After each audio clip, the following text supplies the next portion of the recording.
Hello and greetings, everyone. My name is Harun Sidat, and I would like to welcome you to our book chat series as part of the Legacies of Learning project at the Islam UK Centre at Cardiff University. This project is generously supported by the Jameel Educational Foundation, and we are delighted that you have tuned in.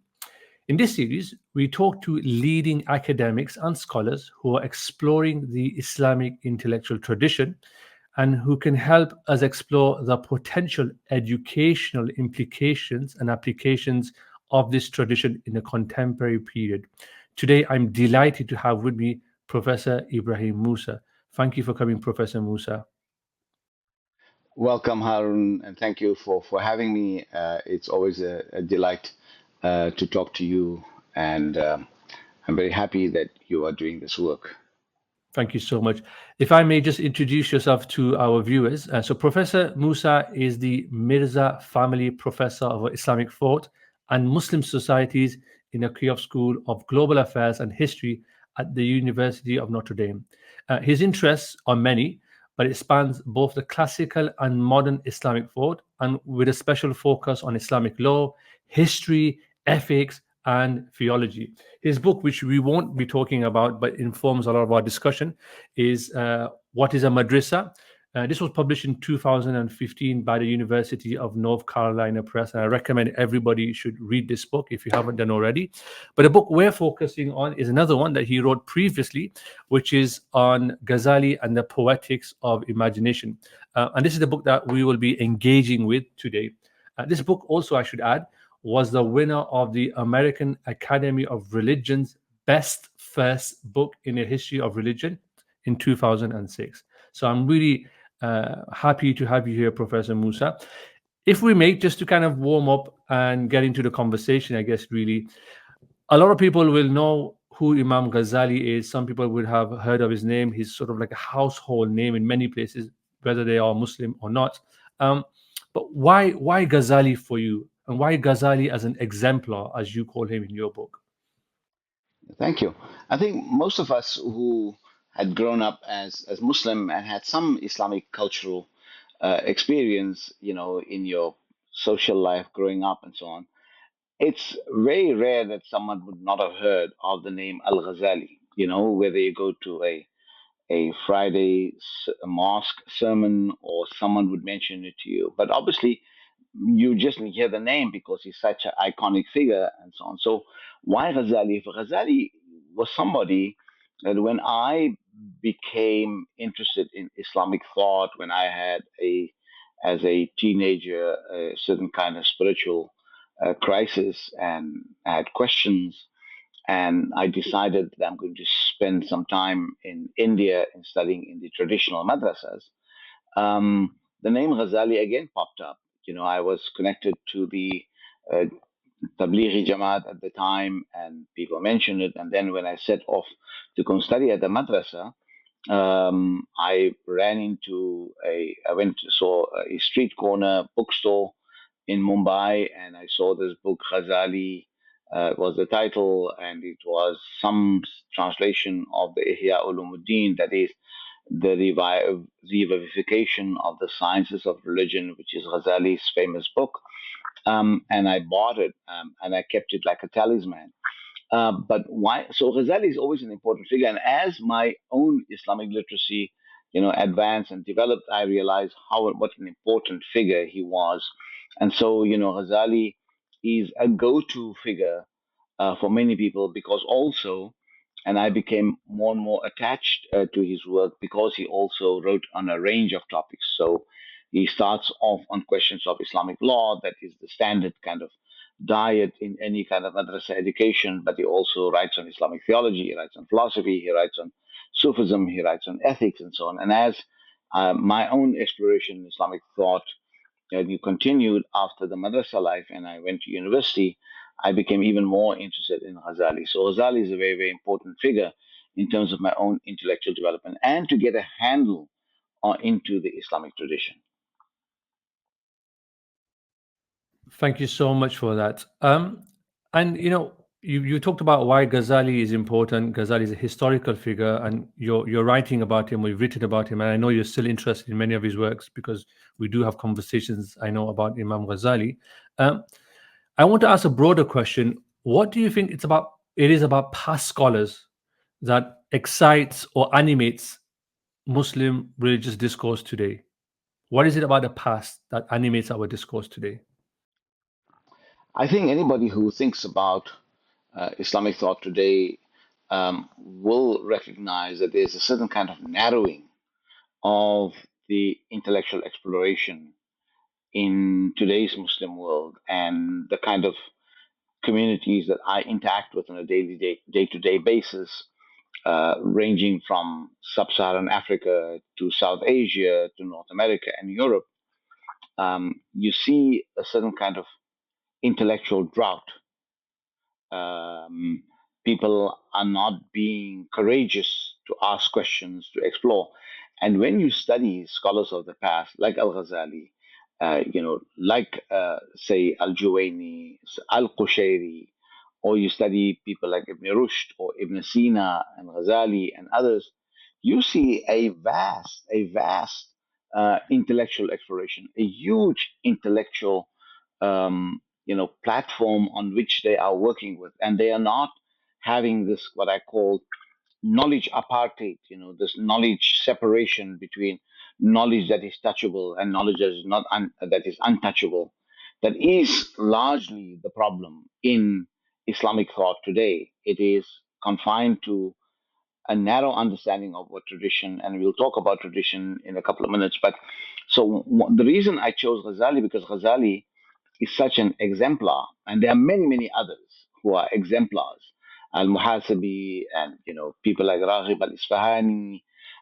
These thinkers and authors and writers have left to us a legacy of scholarship that shows that they're not afraid to ask questions, and also they are also fairly courageous in answering questions, and they did not separate and make a distinction between what is Greek knowledge and what is Arabic knowledge, but rather by the time people like Ghazali comes onto the scene, there's a huge integration of the best knowledge traditions of the time and the legacy of the Arabian Prophet Muhammad sallallahu alaihi wasallam integrated in a fairly developed way.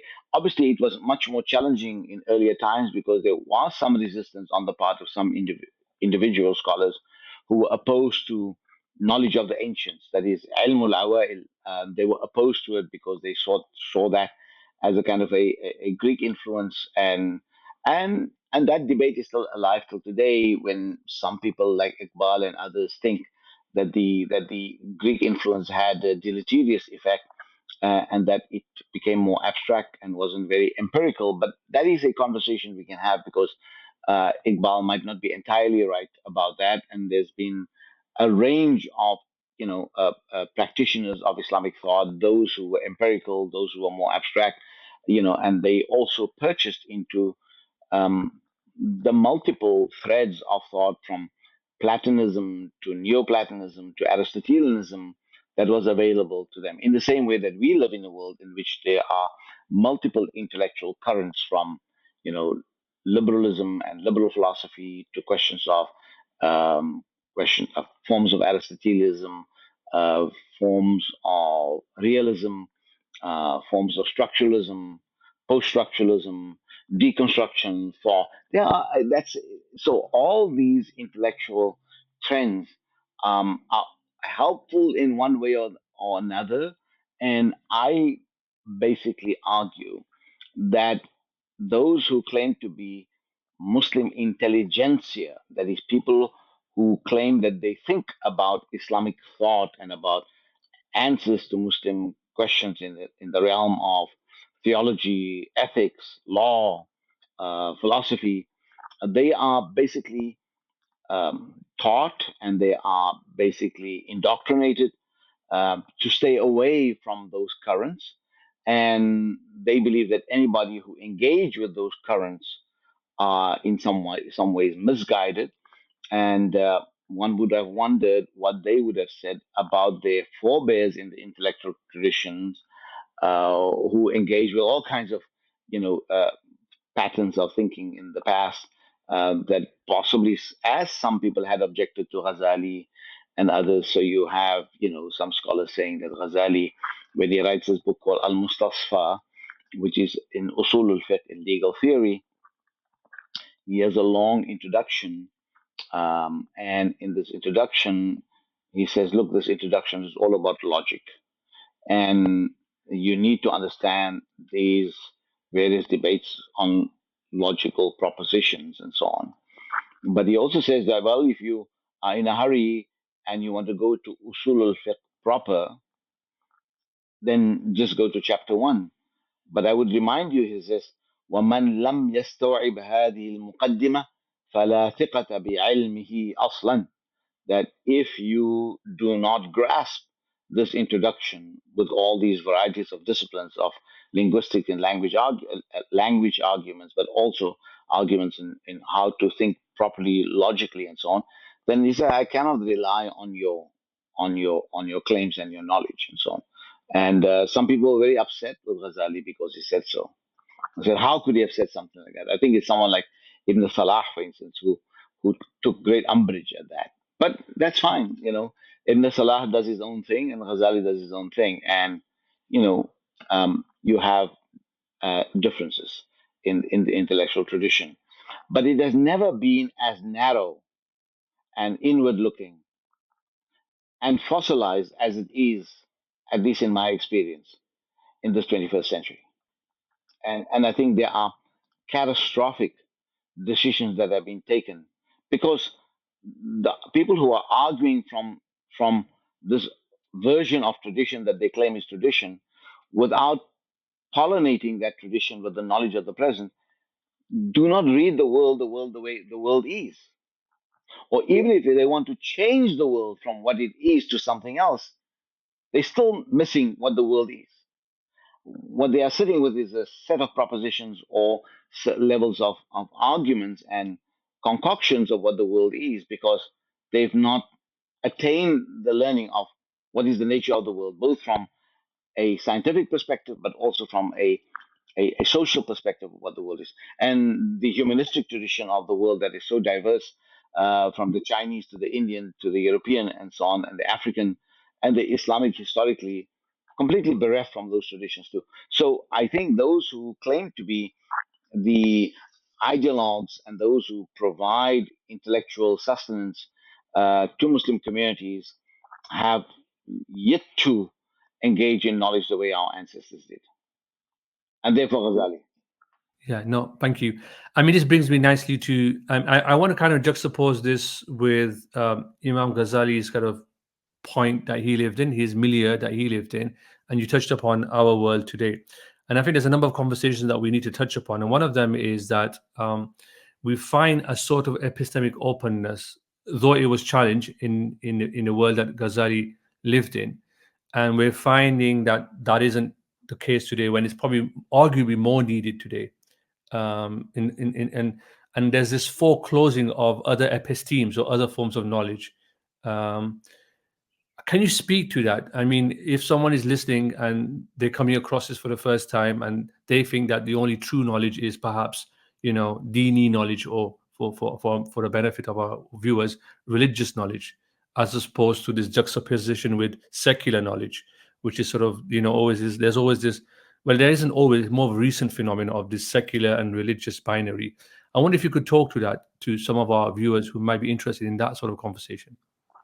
I think someone like Ghazali would laugh at some of the claims you make because Ghazali would say knowledge is knowledge. What we know is the way we know, and it's all about the way we know and whether what we know is reliable and whether it can be verified.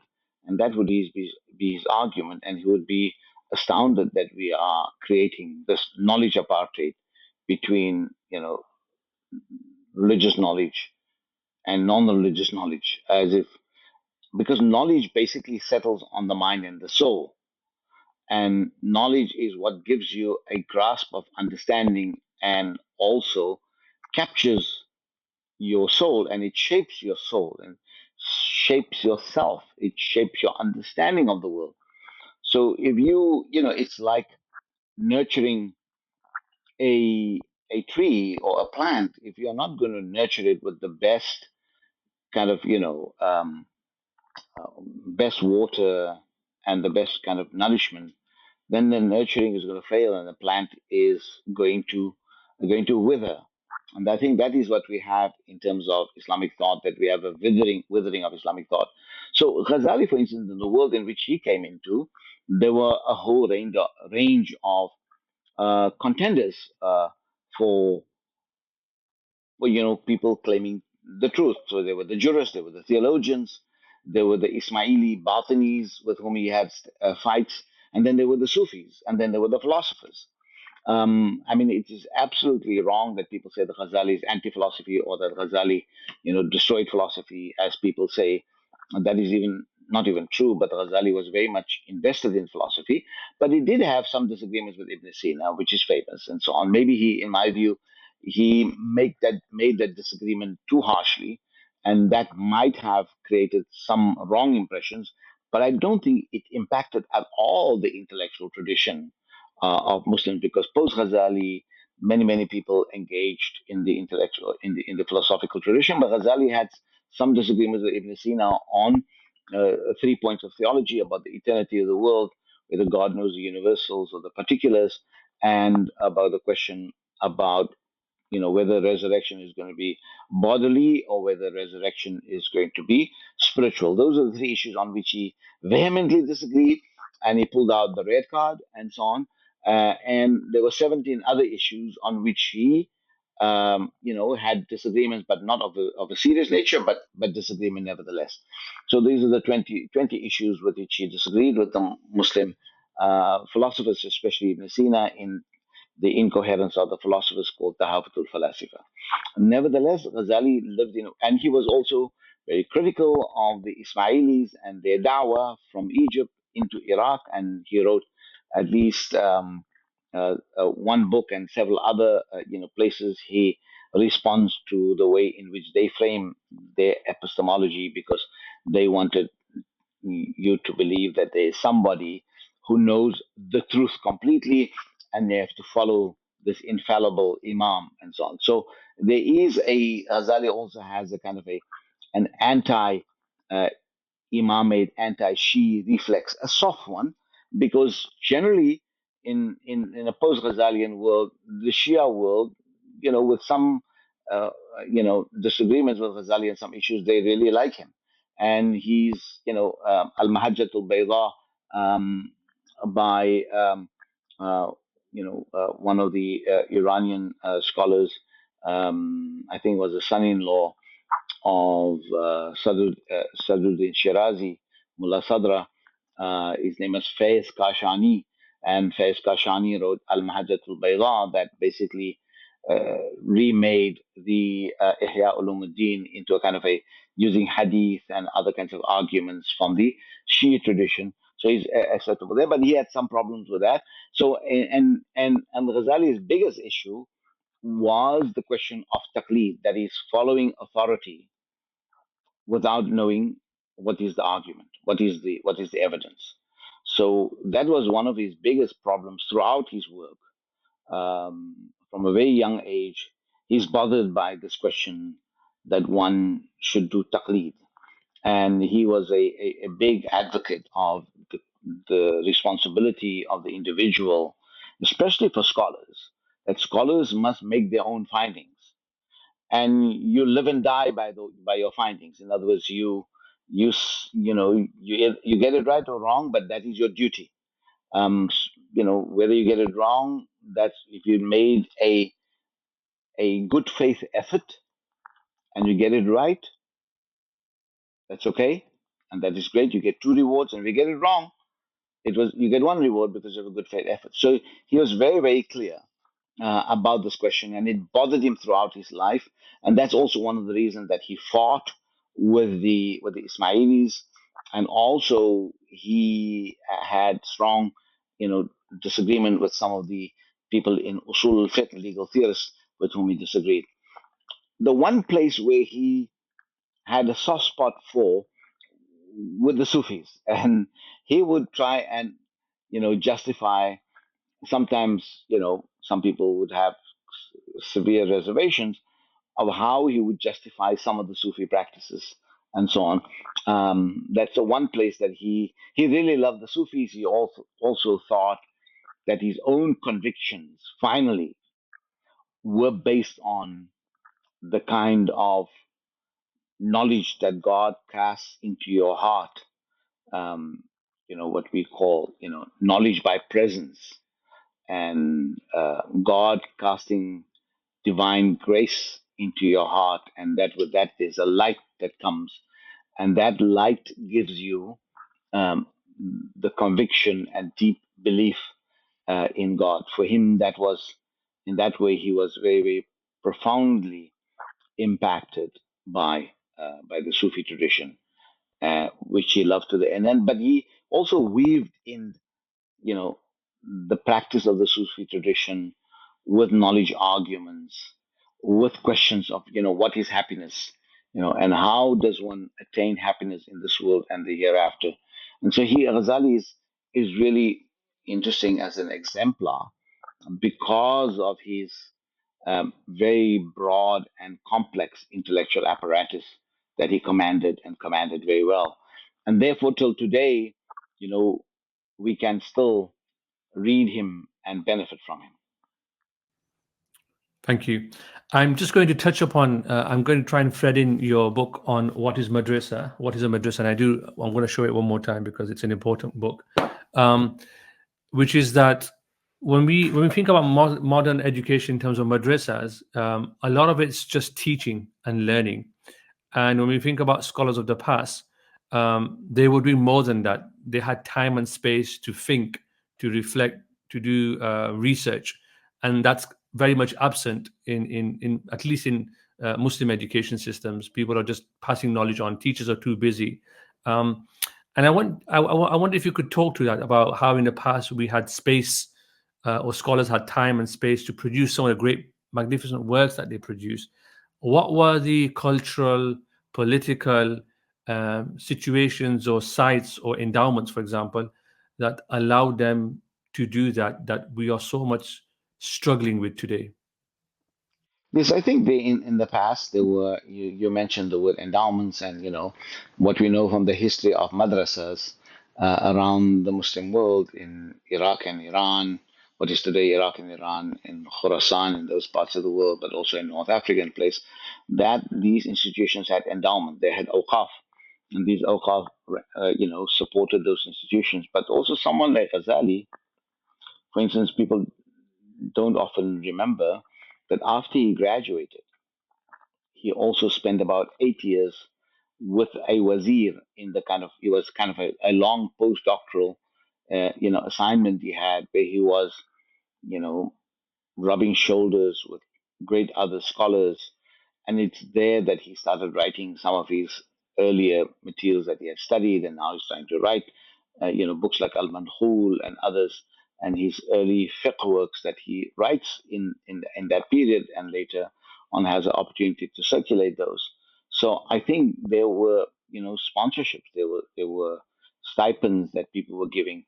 And then when he wanted to write the story of his heart, and when he wanted to no longer teach in an official place, and he knew that this was quite a risky business, that he was giving up a very, very prestigious professorship at the Nizamiya in Baghdad, the one that he was invited to by Nizam al Mulk, the sponsor of that madrasa and several others. Obviously, Nizam al Mulk had died, and now Ghazali has a spiritual crisis. He then decides to leave the educational scene. But he does say somewhere that the people of Khurasan were extremely generous in taking care of my family. So there were ways in which, serious research or exploration was sponsored by certain quarters. So there was a huge investment in research and writing, and it's only when one writes that one really learns, right? I mean, there are two ways I always say that one learns. One is by teaching, the other one is by writing.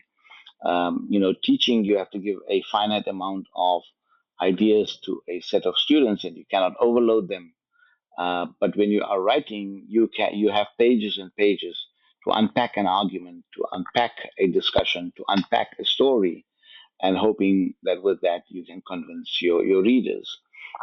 So I think that is one of the major shortcomings in today's Muslim world. That while there are, I mean, I think education generally in Muslim majority societies are, education is in a very, very catastrophic and crisis state from, everywhere from Egypt to Morocco, except that there'll be better places in some parts of North Africa than others, or from Syria, Iraq, and other places. South Asia that I know very well, for instance, Islamic studies departments in Pakistan, India, Bangladesh are on the lowest pecking order in terms of resources. There's not much going on. There's no intellectual vibrancy. I'm just talking about the official, universities. Then you have madrasas where there is almost a kind of a zero investment. Traditional places of learning like Al Azhar or say, um, the Darul Hadith Al Hassaniya in Morocco, or the various madrasas in India, Pakistan, and Bangladesh, where there's not much invested in research. Mostly people get into research once they leave the madrasa. They might affiliate to a university, acquire skills to do research, and then pray for some kind of stipend to come their way to do research. Now, the modern university is all about research. So it's a kind of a research university, so it becomes part of the job. But with the madrasas, that is not an idea. You might get a professor after 10, 20 years. He might begin to write a book. And some have been very productive at madrasas. Even in the 20th century, people are writing major commentaries on tafsir. But that is the case of individuals who are doing that. It's not the institutional culture. And oftentimes these commentaries are not all. I'm talking about today that the commentaries are basically elaborations, but not innovative. And so it's not an art. So oftentimes you can write a multi-volume commentary in which you are just trying, collecting all the views of different scholars over time. And you might have a preference for this view than that view. But sometimes you write a 20 or 30 page article where you're dealing with a question and you answer it that is possibly more valuable to scholarship than writing a massive commentary. Because the commentary has not much of, you're not making much of a contribution to an argument there, but basically you're compiling stuff, right? So you do compilations and so on.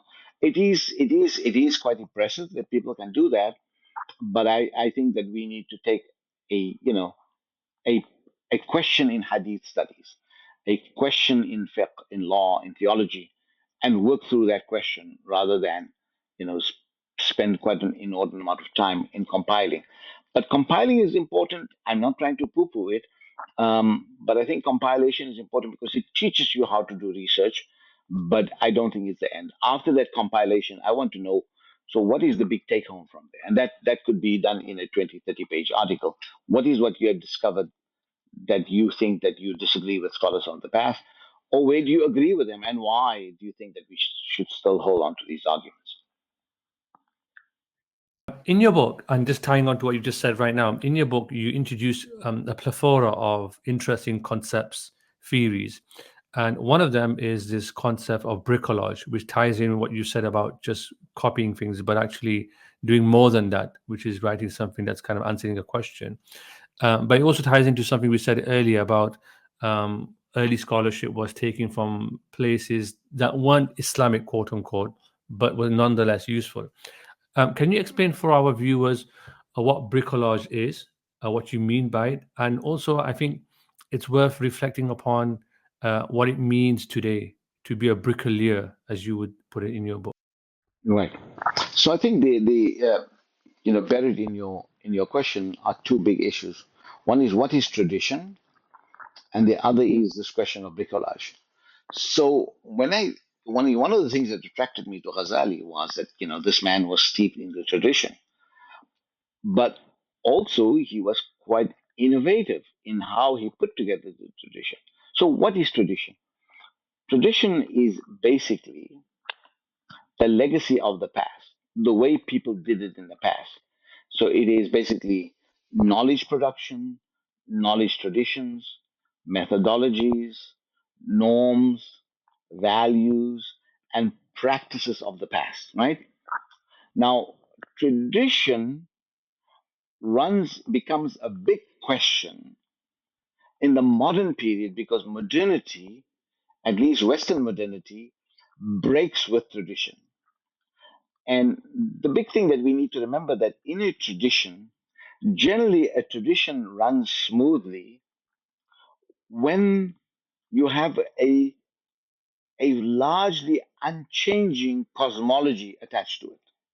That the worldview and the cosmos around it, the way reality is construed, remains consistent and it not does not change.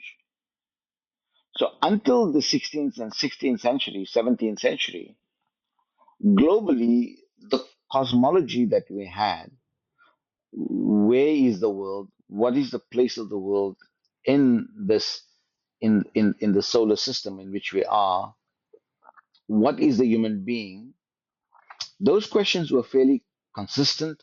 We had knowledge systems that served those.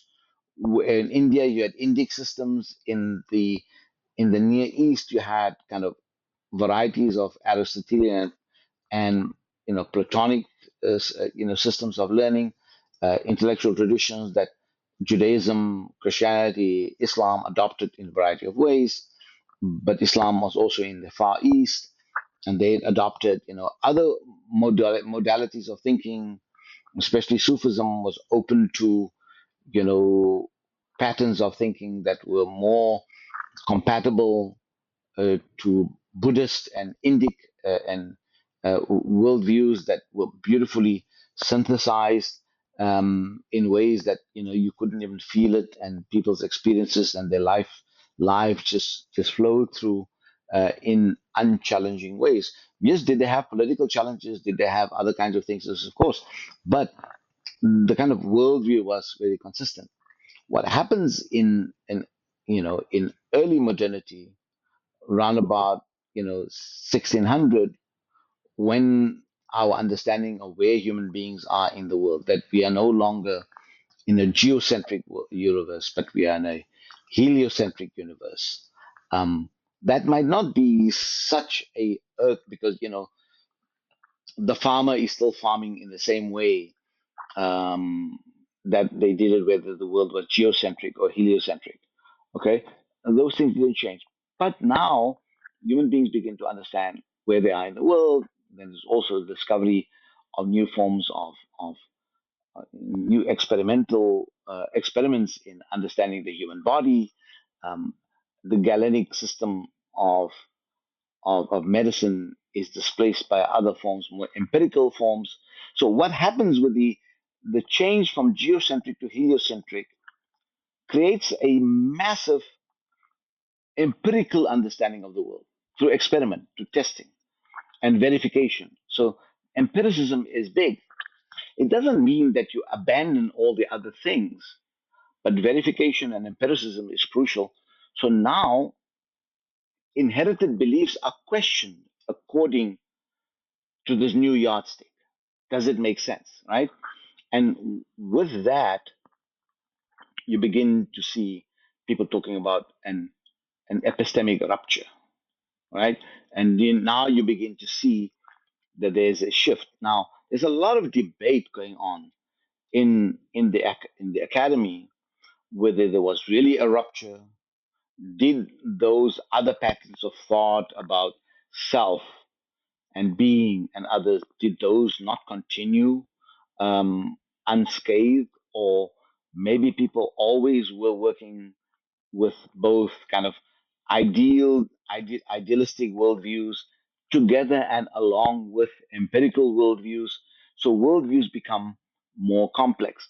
So what happens to a tradition like Islam, to come back to that, is that it now has to, it has its own inheritance, its turath, its tradition, but now it has to deal with new questions of the empirical. So that begins to So questions of equality becomes more important. So slavery is no longer, a a a practice and a phenomena in society that is viewed as normal, but now begins to be viewed as abnormal and rather also immoral. Equality of all human beings begin to emerge and surface. Before, people had hierarchical worldviews, and it was by type. So at the top were men, and men of a particular imperial background that they belonged to, their religion, their culture, their ethnicity. That was privilege. Now you're talking about all human beings are equal, equality between men and women. The women question comes up. So a whole range of issues come, right? And so one of the things that people begin to think that one way of dealing and combating modernity is to just hold on to the tradition as it is, unalloyed, and that tradition must be practiced and that tradition must be acted upon. And because they desire this connectivity, this connexity to the past, right? And so that's what we call kind of paling genesis. That is that you want the unmodified reproduction of tradition. You want the unmodified reproduction of tradition. That is a very idealistic understanding of it. It, you know, even in nature, paling genesis doesn't really occur. But what does happen in nature is that we have, biology, we have something called ontogenesis. And that, that organisms develop, and we can map those development of organisms at various stages. And these continue to get modified according to environments. So similarly, in my view, and if I look at the long durée of the Muslim tradition, that the Muslim tradition goes through a process of modification. The intellectual tradition, in the when it was produced in Medina under the Rashidun Caliphate, raised certain questions and answered those questions in a particular way. Once that tradition now becomes diverse, it goes into Kufa, it goes into Syria, it goes into other places. Now it becomes much more complicated because it's a new environment, new kinds of questions, new kinds of knowledge traditions that are flowing in on there. And that's how it unpacked. And then Islam goes to Central Asia. It comes out, produces the add-on, the new colors into India, into Africa, into parts of the Iberian Peninsula, and so on. So that's how it comes. So the two questions. The one is the question of tradition, right, and that we talked about, and the other one was, what was the other question about, that you asked? Um, we talked about, there's two parts of this: the intellectual tradition and how it can, I think I was trying to touch upon how it can speak to today's realities, etc. I was kind of making that point. yes, and so you have tradition, and what are the kind of intellectual needs of today? In other words, what do I So we were talking about concept of bricolage. bricolage. Okay, okay. So hopefully we can edit this out. Bricolage. Okay. So tradition. Coming back to tradition and the question of bricolage. This is a question that you asked. So the idea of bricolage I get from reading, Claude Lévi-Strauss, who's a French anthropologist, and he talks about bricolage. So bricolage means basically that you are like a handyman. You're not a you, you can do carpentry, and you can do plumbing, and you can do welding, and you can do all kinds of things. And a bricklayer is somebody who can take different kinds of pieces and put it together and make a new thing. And you might, it's your inventiveness that you took all old pieces and you made something new, right? You made a new product, but it's all these old pieces that you've just rearranged in interesting ways. And when I was struggling to understand what is it that the Ghazali is doing, you know, why is this guy? Why is this man? Why is this important figure? What was his main contribution? I mean, he's following the ideas of several people in different fields of knowledge. But why is he a standout? And the reason he's a standout is he takes those same things, Sufism, Kalam, ethics, tafsir, hadith, but he rearranges it in a way that we appreciate the value of it, right? I'm sure thousands of other people did that, but their work did not see the light of day. And Ghazali was lucky that his work continued and people, you know, um, engaged it, benefited from, and advanced it into different ways. So this is the one way that I think of bricolage, and you're putting different things together, different knowledge traditions together, and you cement it with a certain kind of logic, right? So he cemented his ideas with philosophy and Sufism and Sufi ideas, right? And Sufi ideas are not separate ideas from everything else. It's an idea in Kalam that he takes, but he colors it with something else. Let me give you an example. Ghazali says, for you to be disinterested in questions of happiness means that you're a fool. Your disinterest in questions of happiness, what we call eudaimonia, right? Eudaimonia in happiness means that you are a fool. And the word he uses for your disinterestedness, you ignoring this, is the word called futur, right? Fata wa ram, ra, futur. So it's a certain kind of sluggishness. But the word he chooses there is futur, and futur also means a disease of the heart. That means that you are not out to search for the truth. A very debilitating disease of the heart that makes you uninterested in questions of the truth. So he uses his word sluggishness, laziness, disinterestedness, but he means something. So there you can clearly see that he's talking about a certain kind of ethical practice that you must do, and this is in Mizanul Amal, but he's mixing it with kind of a Sufi concept and idea, and at the same time, he's also telling you two things in this book very critically, that you must be interested in questions of reason and aql, and you must be interested in the condition of the soul and how to nurture the soul, nurture the mind. And he ends the book with a huge, appeal to independent thinking. Okay, that is a phenomenal thing of how he combines varieties. So none of these things are foreign. They are all within the tradition, but he rearranges it differently. Therefore, you have a Ghazali and not somebody else. So that is what bricolage does. So I think he's a bricolier.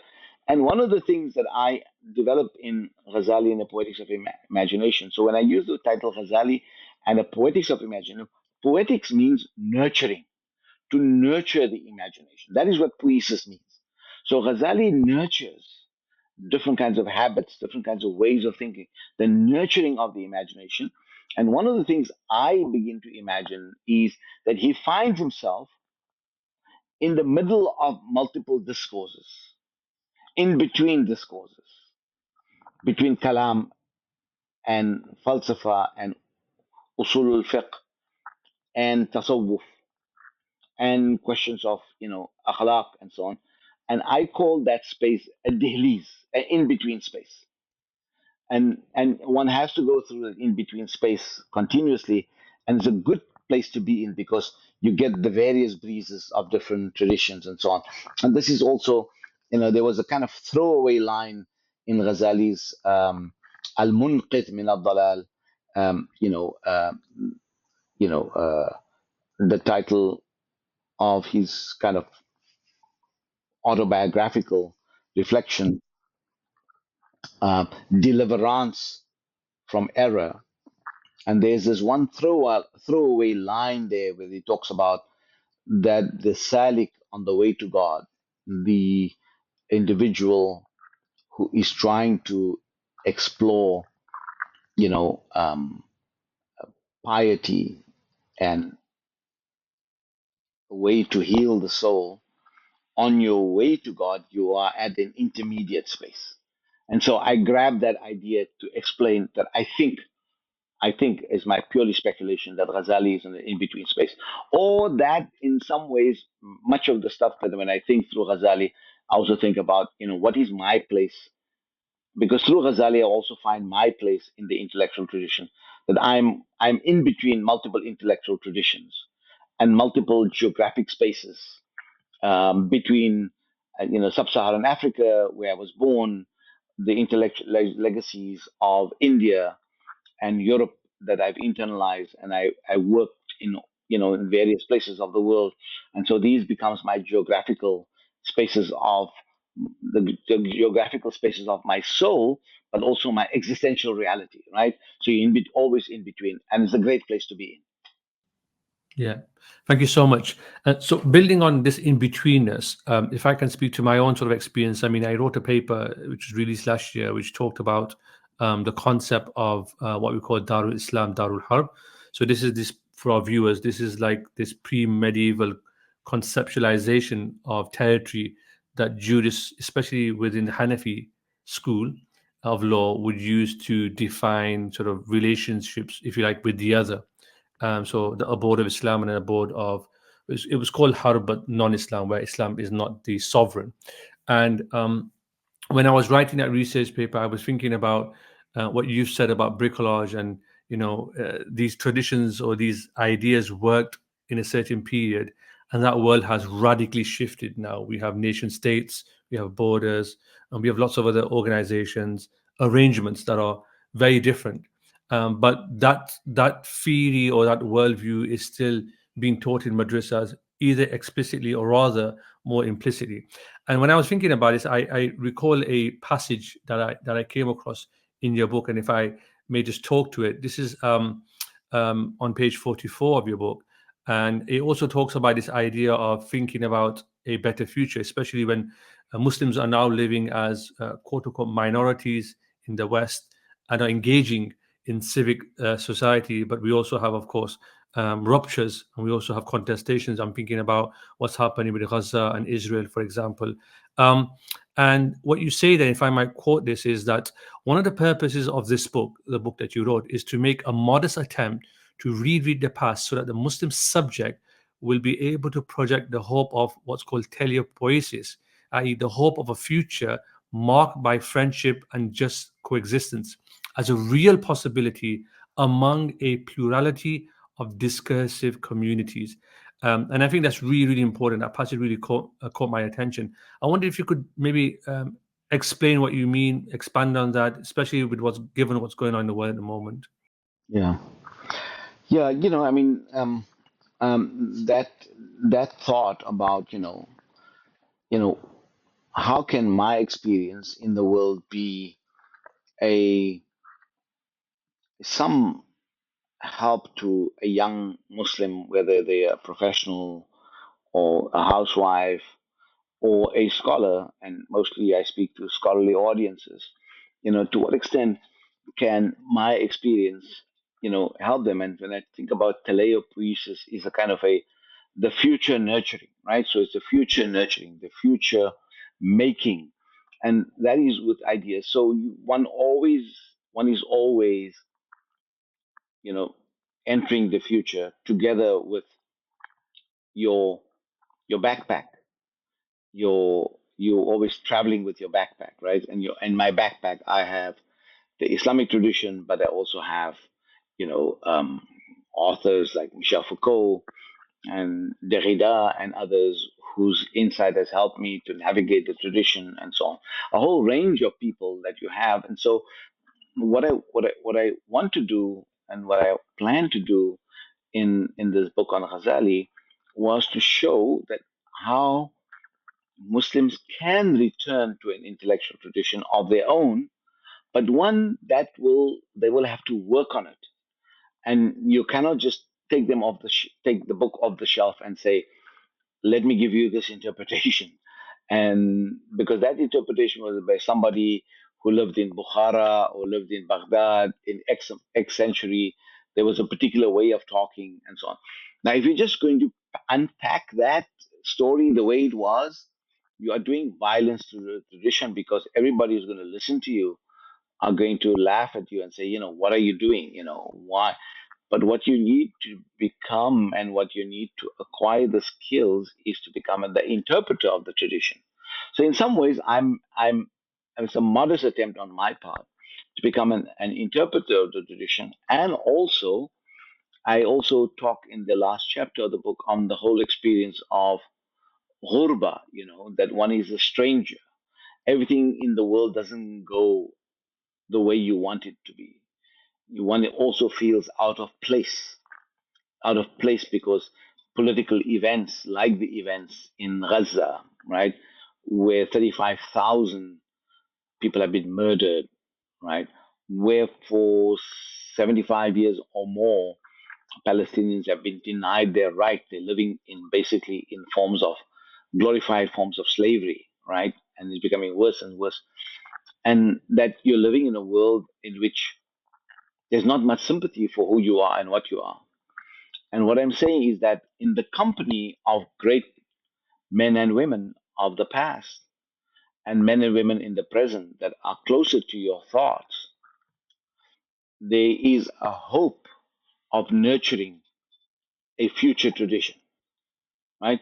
What I call teleopoiesis. So you have to nurture. Poiesis means to nurture, and nurture in conversation with people in the past, and in the future. And your body is here in between. So each intellectual, I think, in one way or the other, is communing with the past and hopefully also communing with the future. Because one of the big things of modernity that is unheard of before is that the modern world, and many people might not be happy with the modern world, and there are rightful objections and rightful concerns about where is modernity taking us. But one of the things that modernity insists upon is that you're always thinking about the future. The present is in, why is the present? Because you're always trying to optimize your present. And in order to optimize your present, you need to know what the future is, right? So, and I think the world in which Muslims are living in also is about the future. Why does everybody create, building institutions of learning in the UK, to educate the ulama, whether it's madrasas or colleges or whatever? That is all precisely because there's a realization that there's a future that you have to work with, right? You can no longer think that the tradition is enough, that if there's not this college, some other college will take care of it. Oh, well, things will run. No, this idea, the way modern education works, is about the investment in the future. So the present is important because of the future, right? Or because the future is important, therefore we try so much to make the present and optimize the present so that it becomes, optimal and fulfilling as possible. We don't want to make mistakes. We don't want to make errors. Yes, we do make errors, but then we try to repair those errors and so on. But we spend a lot of time in thinking what is best for tomorrow. Um, and that is also in the Muslim tradition. I mean, ma taksibu ghada, what will you earn tomorrow, right?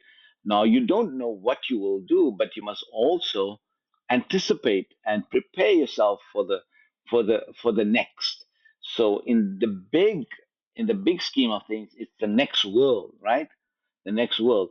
But in order to fulfill happiness with with God, and a role for God in your life, and the role for tradition in that, and that happiness with a theocentric worldview, with a divine in your life, you need to also plan for the next.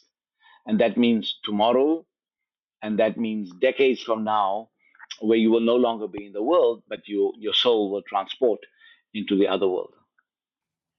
Thank you so much. I'm just conscious of time, and this conversation can go on for a lot longer.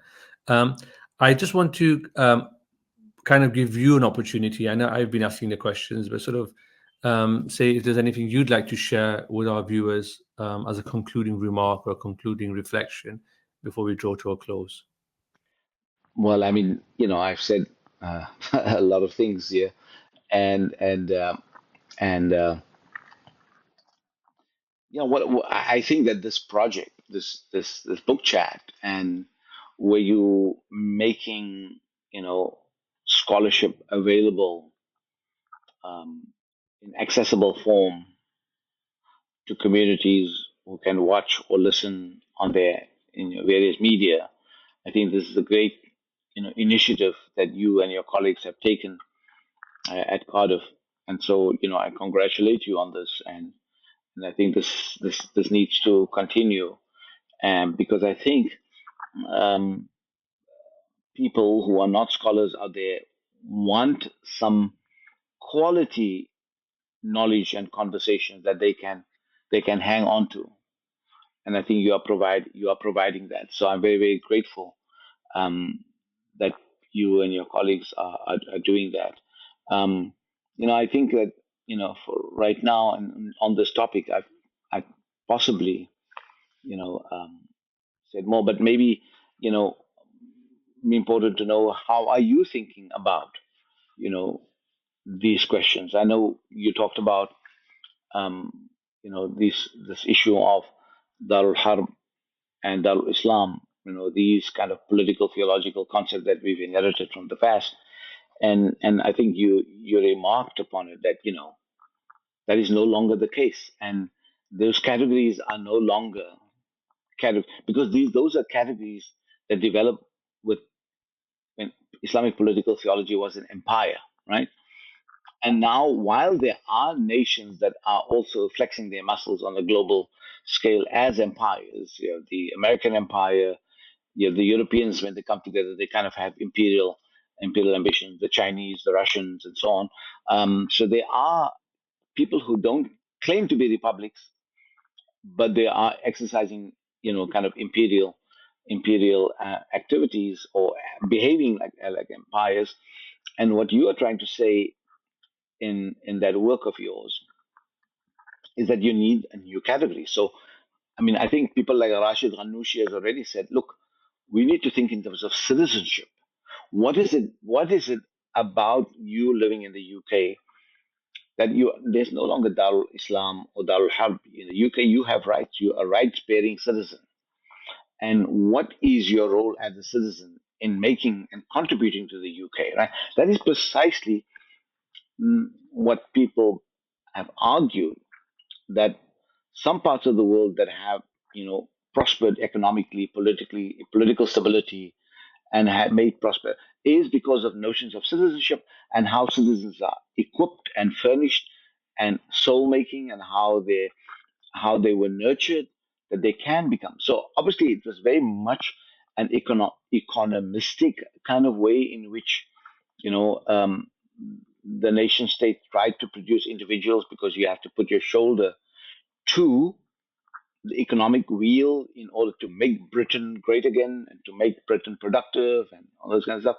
But what we are recognizing is that places like Britain and the United States and France and India and Pakistan and Egypt also needs a great deal of work in how to take care of the spiritual needs, the inner needs of people.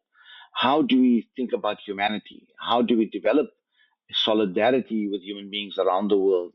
How do we think about the impending environmental crisis? How do we think about, and what kind of element must we have here in the soul, in the mind, right? And how does this work together? Those are the issues that we need to think. So, and when you talked about your article that you wrote about this Darul Harb and Darul Islam, I was thinking about, how does one think about Muslim citizenship, right? And how does what are the tools and the equipment that a Muslim citizen needs, which is both a combination of deep spirituality, complex intellectual, and also the advantage of a Muslim or a Hindu or a Sikh in the UK and other people, that they have multiple intellectual traditions. So this can provide richer insights into what is the human, right? And not only just one experience. And that is the challenge. That is the big challenge. Absolutely. I mean, and these questions I think about almost every day. As like yourself, we both went to madrasa. We've learned. We read the tradition time and time again, and then you're looking at the world. You're looking outside a window, and you're seeing, well, that's a very different world to Hmm. what Marghinani, for example, would have been exposed to, or somebody else. And so we have a reservoir that we can drink from, but we need to replenish it with insights that reflect our worldview. And fiqh, as I understand it, has always been practical. It's always Hmm. practical. It talks to Hmm. realities of the world. It needs to answer the questions that are facing people, but it also needs to talk to the world as it is right now. And I think part of the challenge is that it's easy to sort of fall back on those texts. And I always say to myself that if those same scholars were alive today, take Imam Abu Hanifa, he would have said, well, you don't have to follow everything I said. I mean, neither did he say that. But he would have said, well, you need to think for what's working for you. Just like his student, Imam Abu Yusuf, sort of thought about statecraft for a nascent, emerging Islamic empire. Hmm. And we need to think about citizenship today. I don't think we should completely disown the tradition or bypass it, but I think it requires a deep reading, if I may say so. It requires a lot of reflection, because there are things in there that are timeless, but most of it's actually contextual. Most of it's actually based on what the world was at that time. Yeah, no, absolutely. And, even if Abu Yusuf was trying to, write for what is the idea of what is a citizen, not a citizen, sorry, how does a subject look like in the Abbasid Empire? And that subject must have a self. And the conversations of the self, we can benefit from the richness of the past. I think that, ourselves and our inner lives have been hollowed out by our huge reliance on technology. We are lacking in community. We talk to each other via technologies. We don't sit next to each other, where we can talk in person, where there's a very, very different dynamic. um, Talking on these technologies are always purpose driven, right? We have to do this interview. I want to talk to you about something. We just cannot sit down and just relax and talk about anything that we want to talk about, without an agenda, right? And how in those conversations we have real community, right? Where you can, share your deepest anxieties. I can share mine, and we compare. And maybe we don't learn anything, but we just hear each other, right? So what I'm saying is that the situation, as very strange.